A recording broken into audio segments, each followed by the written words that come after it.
የ11ኛ ክፍል የፊዚክስ ጥያቄ ነው። እቺ 5 ኪሎ ግራም የሆነች ብሎክ በፍሪክሽንለስ ኢንክላይን ፕሌን ላይ እንደዚህ ተቀምጣለች። ሶ አክሰለሬሽኑን ፈልጉ ነው የሚለው። እዚህ ጋር ሁለት ፎርሶች አሉ።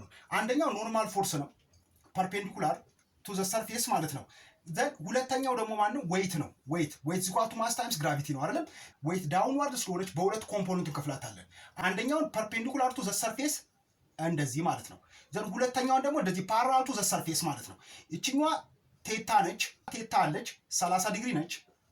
አጀሰንት የሆነችዋን እቺን ኤምጂ ኮስ ቴታ እንላታለን። እችኛው ፓራላል ቱ ዘ ሰርፌስ የሆነውን ደግሞ ኤምጂ ሳይን ቴታ እንላታለን። ኤምጂ ኮስ ቴታ ከኖርማል ፎርስ ጋር ባላንስ ትሆናለች።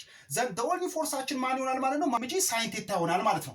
ዘን ኒውተን ሰከንድ ሎ ተጠቅመን አክሰለሬሽን ሶልቭ ማድረግ እንችላለን። ፎርስ ኔት ኢዝ ኢኳል ቱ ማስ ታይምስ አክሰለሬሽን ነው። ዘ ኦንሊ ፎርሳችን ኤምጂ ሳይን ቴታ ብቻ ነው የሚሆነው። ይሄኛው ባላንስ ይሆናል። ኤምጂ ኮስ ቴታ ከኖርማል ፎርስ ጋር ባላንስ ትሆናለች። ዘ ኦንሊ ፎርሳችን ማን ይሆናል ማለት ነው? ኤምጂ ሳይን ቴታ ይሆናል ማለት ነው። ኤምጂ ሳይን ቴታ ኢዝ ኢኳል ቱ ማስ ታይምስ አክሰለሬሽን። ዘን ማስን ካንስል አውት ሆናለች። ዘን አክሰለሬሽን ኢዝ ኢኳል ቱ ምን ይሆናል? ግራቪቲ ታይምስ ሳይን ቴታ ይሆናል ማለት ነው። ዘን ግራቪቲ 10 ሜትር ፐር ሰከንድ ስኩዌር ነው። 10 ታይምስ ሳይን ቴታ 30 ዲግሪ ነች። ዘን 10 ታይምስ ሳይን 30 1/2 ነው።